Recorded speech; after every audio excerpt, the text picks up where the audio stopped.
देखिए, हमने बात की थी बोली की। बोली में हमने लिखा था जो प्रांतीय स्तर पर द्विभाषा की, माफ कीजिएगा, द्विभाषा इसको जो प्रांत के आधार पर व्यक्तिगत हो, जैसे उदाहरण के रूप में हम बात कर रहे हैं द्विभाषा के उदाहरण के रूप में, वो है आपके गुजराती, वो है आपके मराठी, वो है आपके पंजाबी, बंगाली। तो ये वो भी भाषाएं हैं जिसमें शासन का कार्य संचालित होता है और एक प्रांत विशेष में ये चलती है। तो ये भी भाषा के हम उदाहरण हैं। उसके बाद में इसको आप उदाहरण लीजिए, भी भाषा के उदाहरणों को।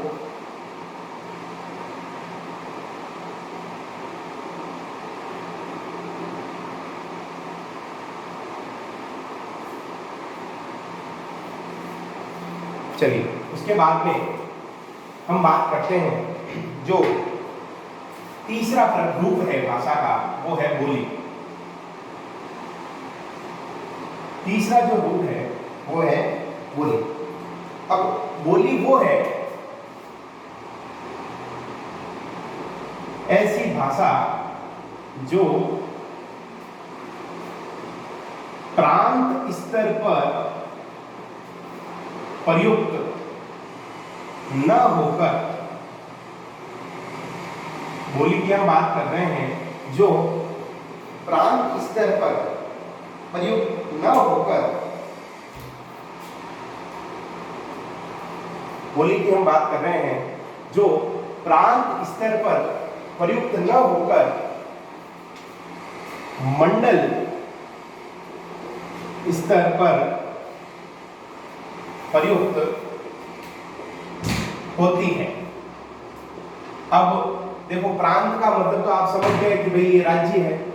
अब मंडल स्तर का मतलब होता है क्षेत्र। मंडल स्तर का मतलब क्या होता है? क्षेत्र।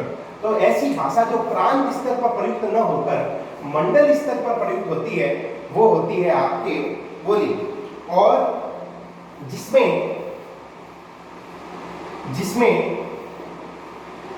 साहित्यिक रचनाएं की जा सकती हो, जिसमें साहित्यिक रचनाएं की जा सकती हो।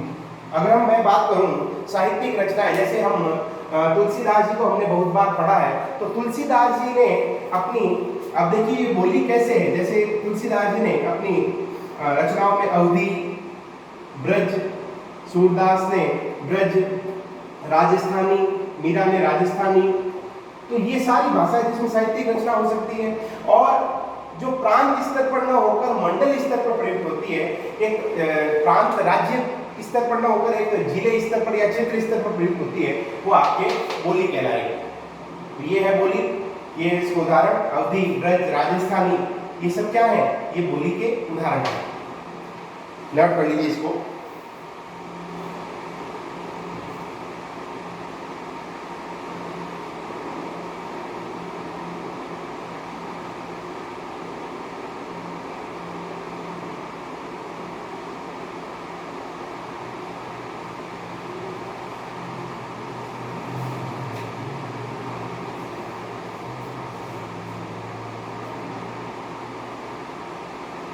चलिए आगे चलते हैं। चौथा जो प्रकार आ रहा है इसका, वो चौथा ये प्रकार कहलाता है उपबोली। तीन प्रकारों की, तीन रूपों की हमने बात कर ली। चौथा जो रूप है वो है उपबोली। उपबोली वो बोली है, जैसे हम बात करते हैं, जैसे एक व्यक्ति है, इसको समझिएगा उपबोली को। जैसे एक व्यक्ति है, ये बोल रहा है मारवाड़ी, एक ये व्यक्ति है, ये बोल रहा है मेवाड़ी। तो पहली बात तो ये समझनी है कि ये एक व्यक्ति ए, ये एक व्यक्ति बी। ये एक व्यक्ति जो मारवाड़ी बोल रहा है, ये बी व्यक्ति जो मेवाड़ी बोल रहा है। अब पहली चीज ये समझनी है, इससे ये पॉइंट निकल के आया कि प्रत्येक व्यक्ति की बोली में अंतर पाया जाता है। ये तो नॉर्मल सी बात है, तो इस चीज को हम उपबोली तो नहीं कह सकते। लेकिन जो अगला पॉइंट निकल के आ रहा है उसको हम उपबोली कहेंगे कि प्रत्येक व्यक्ति की बोली में अंतर पाया जाता है अगर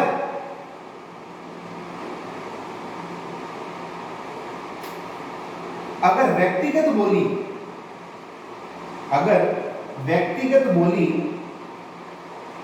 सामूहिक रूप धारण कर ले तो उसे उपबोली कहेंगे, तो उपबोली कही जाएगी। 2 पॉइंट लिखे हैं मैंने इसमें। पहला पॉइंट, प्रत्येक व्यक्ति की बोली में अंतर पाया जाता है, ठीक है। जैसे ए है वो मारवाड़ी बोल रहा है, बी है वो मेवाड़ी बोल रहा है। अगर बी वाला भी अपने क्षेत्र में मारवाड़ी बोलने लग जाए,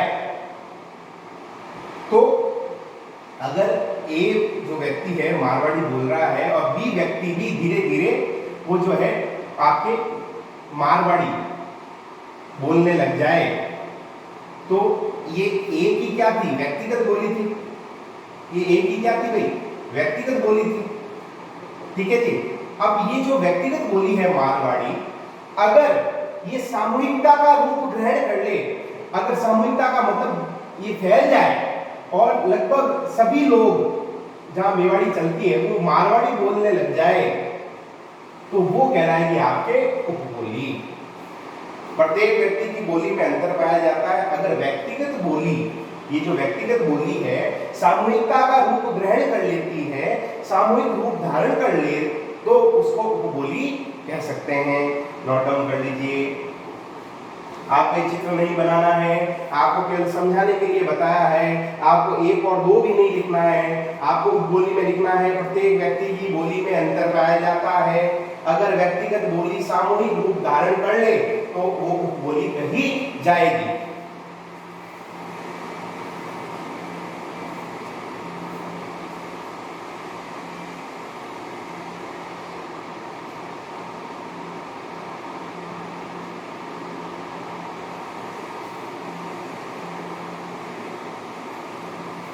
चलिए पॉज करके आप इसको नोट डाउन कर लीजिएगा।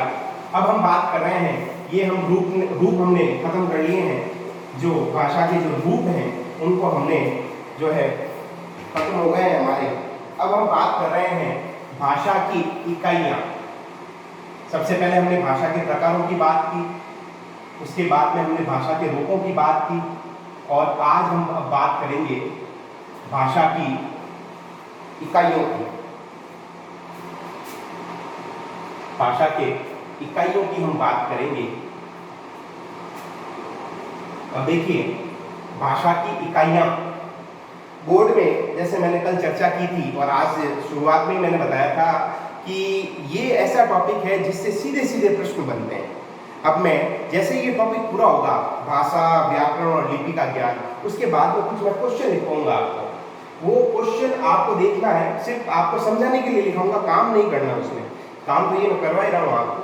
तो आपको केवल ये देखना है कि भाई क्वेश्चन कैसे आता है बोर्ड में, वो आपको सीधा सीधा मिलेगा आपकी कॉपी में। वो आपको जो है देखकर समझना है उसको, इस टाइप का क्वेश्चन बोर्ड में आता है। अब हम बात कर रहे हैं भाषा की इकाइयों की।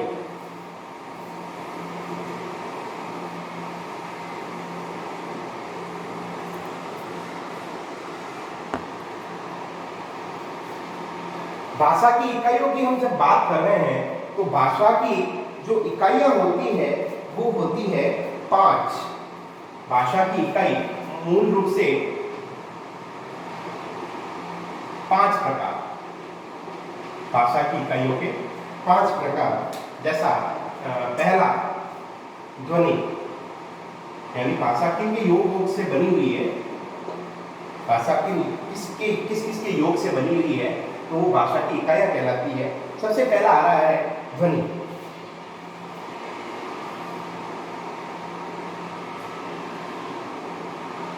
अब देखिए ध्वनि क्या होती है। पक्षी चहचहाट करते हैं उसको भी ध्वनि कहते हैं, लेकिन ध्वनि में एक बात और ध्यान रखनी है। अब कोई मारता है, पीटता है, किसी बर्तन को पीटता है तो भी ध्वनि निकलती है, तो क्या सर वो भाषा है? नहीं, वो भाषा नहीं है। ध्वनि भले ही वो निकाल रहा है लेकिन वो अर्थहीन है। आगे बात समझ में। और किसी एक इकाई के योग से भाषा नहीं कही जा सकती, उसमें पांचों इकाइयों का मिश्रण होना चाहिए तब वो भाषा का रूप ग्रहण करती है। इसलिए ये डाउट भी आप निकाल के रख दीजिएगा। अब हम बात कर रहे हैं ध्वनि की। ध्वनि वो होती है मुंह से निकलने वाली स्वतंत्र आवाज ध्वनि कही जाएगी। मुंह से निकलने वाली स्वतंत्र आवाज क्या कहलाएगी भाई? ध्वनि कही जाती है। और कहाँ प्रयुक्त होती है? यह भाषा के मौखिक रूप में प्रयोग होती है। सबसे पहला प्रकार हम भाषा की इकाई का पढ़ रहे हैं वो है ध्वनि। मुंह से निकलने वाली स्वतंत्र आवाज ध्वनि कही जाएगी। यह भाषा के मौखिक रूप में प्रयोग होती है। वो है आपके ध्वनि। उसके बाद में हम बात कर रहे हैं दूसरा जो इकाई है वो है वर्ण। भाषा की जो दूसरी इकाई है वो है वर्ण। वर्ण किसको कहते हैं? अब आप शुरू से पढ़ते आ रहे हैं, वर्ण किसको कहते हैं? इसका मतलब होता है भाषा की सबसे छोटी इकाई यानी सूक्ष्मतम इकाई। भाषा की सबसे छोटी इकाई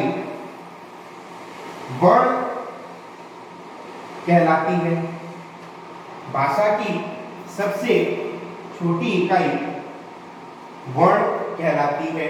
ये वर्ण दूसरी इकाई नोट कीजिए इसको।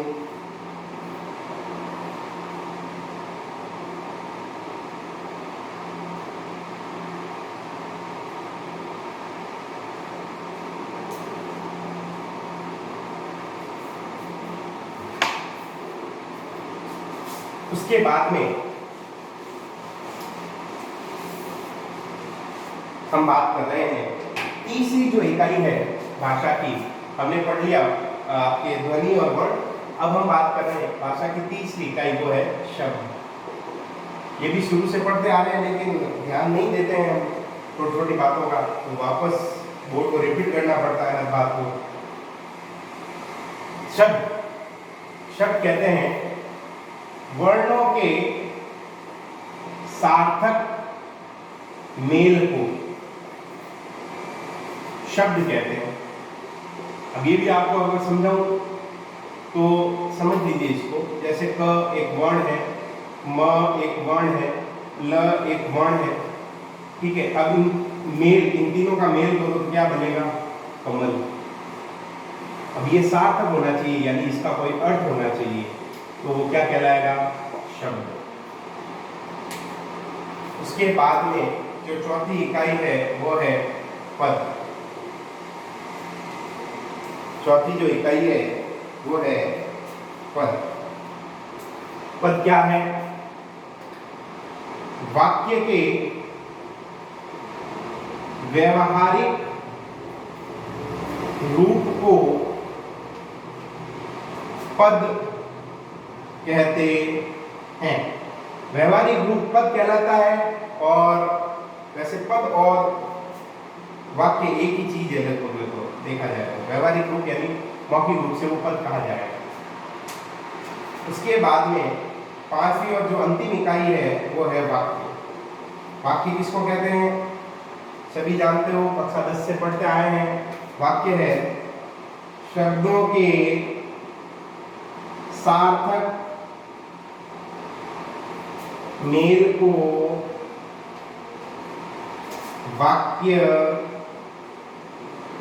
कहते हैं।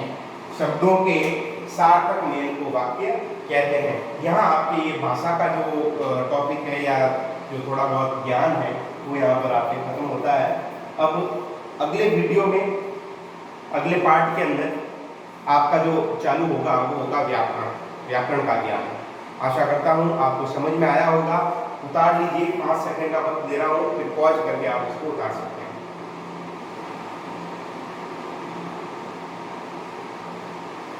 धन्यवाद बहुत बहुत।